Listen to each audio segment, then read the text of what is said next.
Welcome to Scrum Masters Elite_UK, where rugby is more than just a sport. Subscribe to the channel. Tyrel Lomax may move to Munster after his contract with New Zealand Rugby ends. That information alone is enough to spark intense debate within the rugby community. For many people, a key figure of the All Blacks should remain in his homeland and continue contributing to the New Zealand rugby system. But when I look deeper, I feel this is ultimately a very human issue. A professional athlete does not live solely on reputation or the colours of a national team.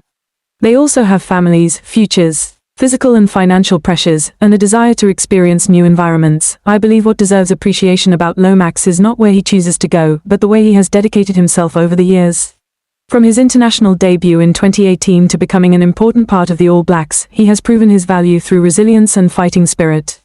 A tight head prop plays under enormous physical pressure. They are not usually the players who appear in glamorous headlines, yet they form the foundation of the entire team. Therefore, when a player like Lomax faces an important decision about his future, I think fans should approach it with understanding rather than extreme emotions. What makes me reflect even more is how rugby itself is changing today. In the past, players often spent almost their entire careers with one club or within one national system. But modern sport is different. Competitions in Ireland, France, and England are becoming increasingly attractive, both professionally and in terms of development opportunities. Today's top players are not only searching for titles, but also for experience, stability, and sometimes a completely new chapter in their lives. Still, what remains admirable is that wherever these players go, they carry their professionalism with them.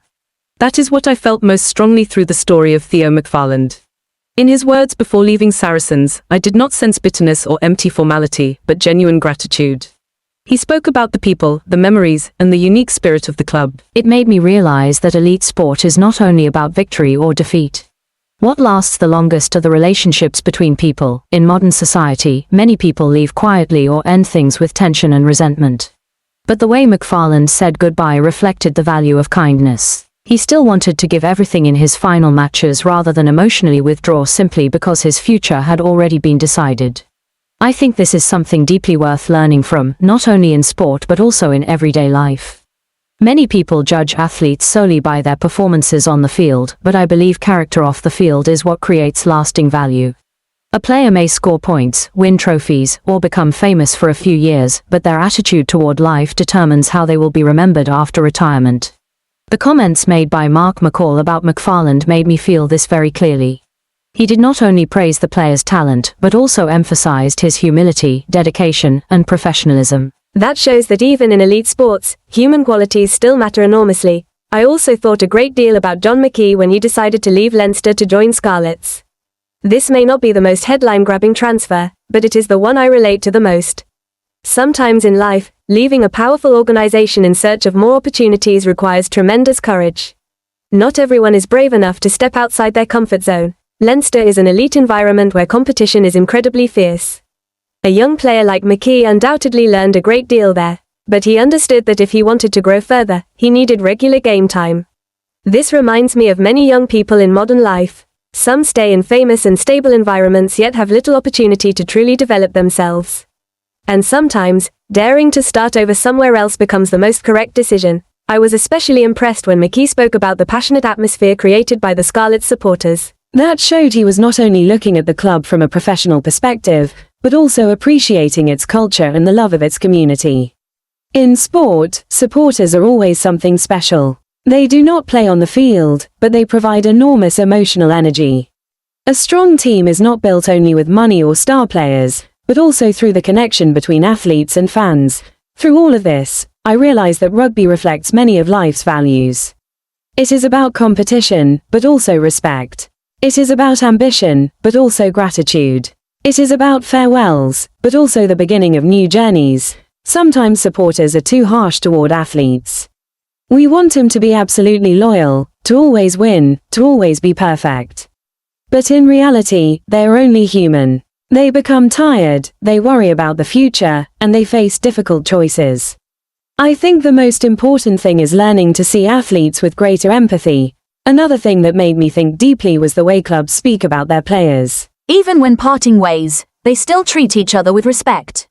In an era where social media often turns everything into conflict and outrage, those civilized and respectful messages are genuinely valuable. They show that sport does not have to be tied to hostility.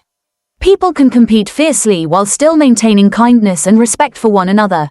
From these stories, I feel that I have learned many things myself.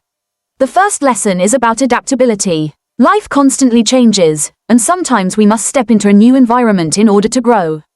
If we remain afraid of change forever, it becomes difficult to develop. The second lesson is about attitude toward life. Whether successful or unsuccessful, the way we treat other people matters most. An athlete is loved in the long term not only because of achievements, but also because of character and the ability to inspire others. The third lesson is about gratitude. Even when leaving, these players still speak warmly about the places that shaped them. It reminds me that people should not deny their past simply because they are moving toward a new future. Every stage of life contributes to the person we become. For supporters, I think the most important thing is learning how to support teams in a civilized way. Loving a club does not mean attacking players who leave or treating them like traitors. Sport becomes more beautiful when fans understand that loyalty should also be accompanied by empathy and respect for individual choices. Today's world is becoming increasingly connected. People move between countries, cultures, and environments in search of opportunities. What matters most is not where you come from, but how you live and contribute wherever you go. I believe the greatest educational value of sport lies in its humanity. Rugby is famous for being a tough and physically demanding sport. Yet behind those fierce contests, there is also tremendous respect. Players may battle intensely for 80 minutes, but after the match they still shake hands, talk, and acknowledge one another. Perhaps that is also something modern humanity needs to learn more deeply. We may differ in opinions, nations, or goals, yet we can still treat each other with civility and kindness. In the end, what stays with me is not who transferred where or how much a contract was worth. What remains is the feeling that sport, at its most beautiful, always reflects the human journey of growth. These players are not only searching for victory, but also for meaning in their careers and in their lives. And perhaps that is what makes sport truly beautiful and enduringly valuable for humanity as a whole. Thank you for being part of Scrum Masters Elite _UK. Rugby is at its best when there is kindness and respect.